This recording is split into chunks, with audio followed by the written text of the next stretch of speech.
हरे कृष्णा। कालिदास नावाचे एक भक्त होते जे काली मातेची खूप सेवा करायचे, खूप भक्ती करायचे आणि त्यांचेच भाऊ होते रामदास। ते भगवंतांची भक्ती करायचे, कृष्णाची भक्ती करायचे। तर त्यांच्या घरामध्ये कसं होतं माहितीये, जे मंदिर होतं त्या मंदिराचे दोन भाग केलेले होते, इकडे काली माता आणि इकडे कृष्णा, असे त्यांचे दोघांचे विग्रह होते।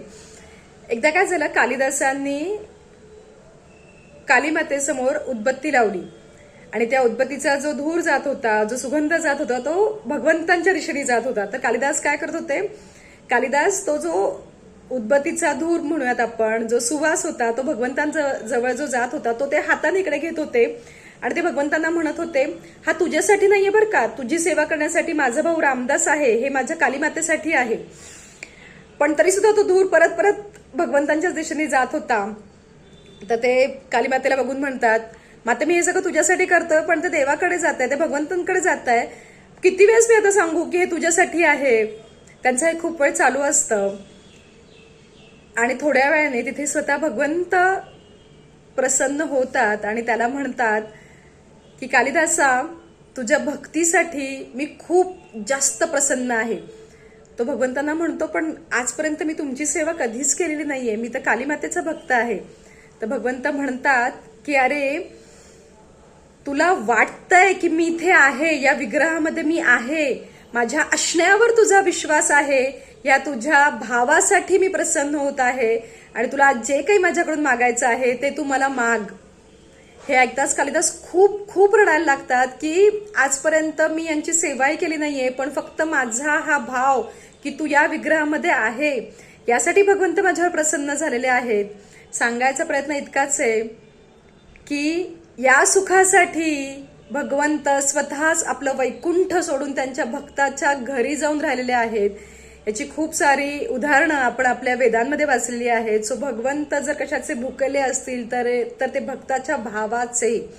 म्हणजे आपण खूपदा बघितलंय की काही काहींच्या घरामध्ये भगवंतांना इतकं प्रेमाने सजवलेलं असतं की त्यांचे लाड केलेले असतात, त्यांना रोजचं त्यांना भोग दाखवणं, त्यांना रात्री अगदी झोपवणं, म्हणजे आपल्या मुलाशी जसं वागू आपण तसं अगदी भगवंतांबरोबर भक्त वागतात। तर डू यू रिअली थिंक की भगवंतांना आपण ज्या बाकी सगळ्या गोष्टी देतो त्याची गरज आहे? भगवंतांना फक्त एका गोष्टीची मनापासून आवड आहे आणि ह्या एका गोष्टीसाठी ते त्यांच्या भक्तासाठी कुठेही धावून येतात, ते भक्ताचा भाव। कालिदास भक्त होते कालीचे, पण त्यांचा फक्त भाव होता की शेजारी ठेवलेल्या विग्रहामध्ये कृष्णाच्या भगवंत आहेत आणि त्यांच्या असण्यावर त्यांचा भाव होता की हो, भगवंत याच्यामध्ये आहेत आणि त्या भावापोटी भगवंत त्यांच्यावर प्रसन्न झालेले होते। म्हणजे भगवंत हे भावाचे किती भुकेले आहेत हे या कथेच्या मार्फत आपण समजून घेऊ शकतो। म्हणून त्याला जे काही देताय ना ते मनापासून द्या।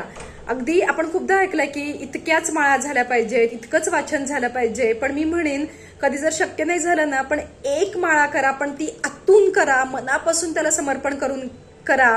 ती भगवंतांच्या चरणकमलावर नक्कीच समर्पित होईल, नक्कीच अर्पण होईल, कारण तो भाव आहे ना ज्याचा भगवंत भुकेला आहे, तो असेल तर तुम्हाला भगवंतांची तुमच्या आयुष्यात असणारी उपस्थिती नक्की जाणवेल आणि तुमची सेवा भगवंतांच्या चरणकमलावर नक्की समर्पित होईल।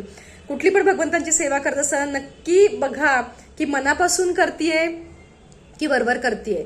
जसं आपले खूप टिकमार्क्स असतात ना, हे झालं पाहिजे, ते झालं पाहिजे, सो माझी पूजा हा माझ्या दिनक्रमाचा एक पार्ट आहे की नाही, मला मनापासून करायचंय असं आहे। हा चेक स्वतःवर भक्तीमध्ये नेहमी ठेवावा, तर आणि तरच या भक्ती मार्गामध्ये तुम्ही स्वतः वाहून जाल आणि तुम्हालाही कळणार नाही तुमची किती प्रगती झालेली आहे। हा व्हिडिओ जर आवडला असेल तर आपल्या चॅनलला नक्कीच सबस्क्राईब करा, हा व्हिडिओ शेअर करा आणि लाईक करा। हरे कृष्णा।